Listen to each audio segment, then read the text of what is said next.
Absolutely. Here's a long, engaging, emotional narrative based on that title concept, crafted to fill roughly a 10 to 15-minute YouTube storytelling video with depth, heart, challenges, and inspiration. She had no idea that night would change everything. The clock on the reception desk blinked 11:52 p.m. when Ella locked the front door and took one last breath before trudging up the grand, silent staircase. Another long shift at the Olivewood Suites had left her feet aching, her eyes heavy, and her heart weary, but that night, something felt different. It started when a man walked in just moments before her shift ended.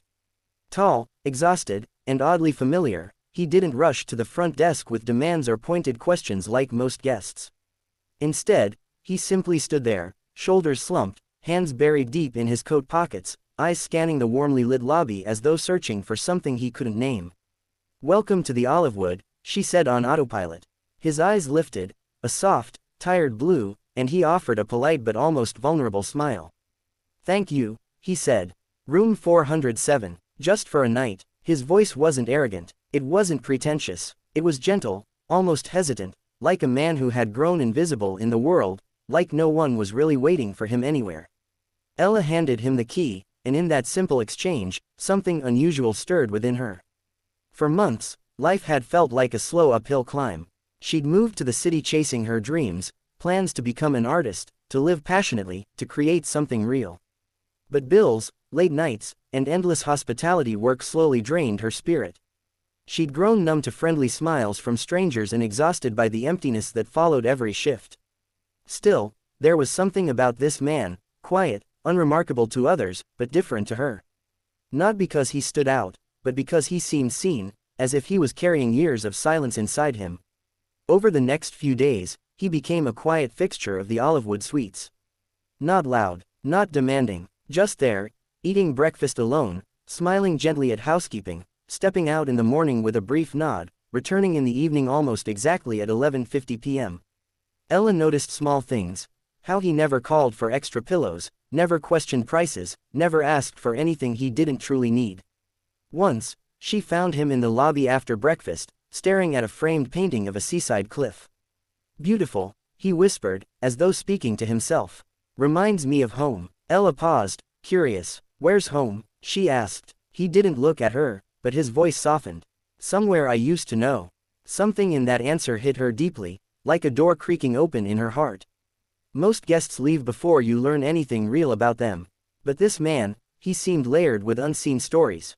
Yet even as curiosity grew, so did unease. Something about him felt both vulnerable and unreachable, like watching a sad melody play on repeat. And then came the night that changed everything. It was raining, hard, the kind of rain that washes away expectation and leaves people raw, tired, and trembling. Ella stayed late, taking inventory in the storage room when the power flickered and then went out. The hotel plunged into darkness. Just then, she heard familiar footsteps. "Mister," she started, but then stopped.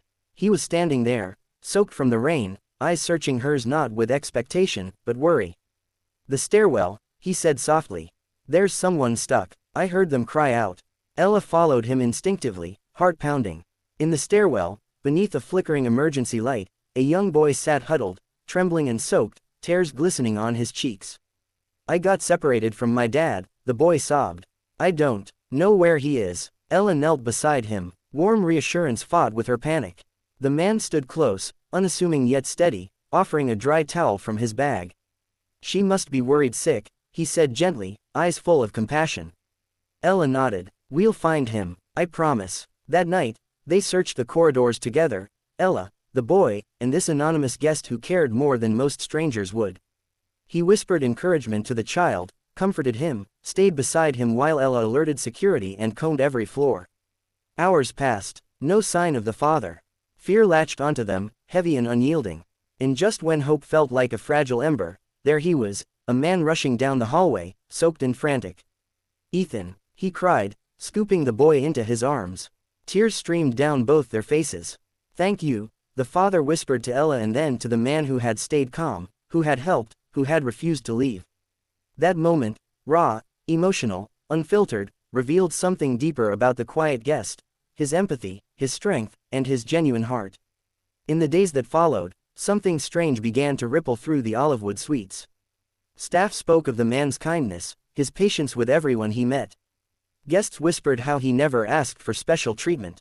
No demands, no ego, just genuine gentle presence that softened the chaos of a busy hotel lobby. Curiosity bloomed among the staff, but no one dared ask too directly about him. Then, one evening, Ella watched the front entrance from afar as the man walked in again. But this time, the manager greeted him with a bow, and employees straightened as though he were royalty. "You don't have to do this," Ella whispered to herself. And yet, she saw it: respect. Deference from everyone, not because he asked for it, but because they knew who he was. He wasn't just another guest. He was the owner of the Olivewood Suites. A man who had walked into his own hotel day after day pretending to be ordinary, listening to stories, offering smiles, even comforting strangers, all because he wanted something real. Somewhere beyond wealth and title, a place where people saw him as a human, not a boss or a brand. And in return, he found something real. Not admiration, not flattery, not fear, respect, from a girl who saw him for who he was before knowing who he owned. Standing by the front desk, Ella met his gaze. He didn't look powerful, just tired, just human, just present, and she realized something beautiful. It wasn't about who he was.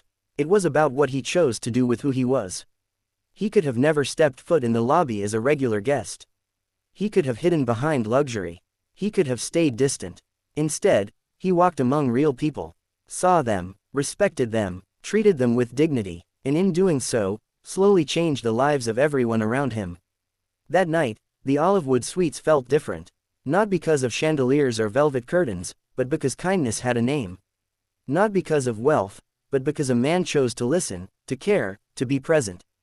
And Ella, who had come to the job tired and worn, finally felt seen again. Not as an employee, not as a statistic, but as a soul who mattered. She smiled, softly, sincerely. "You were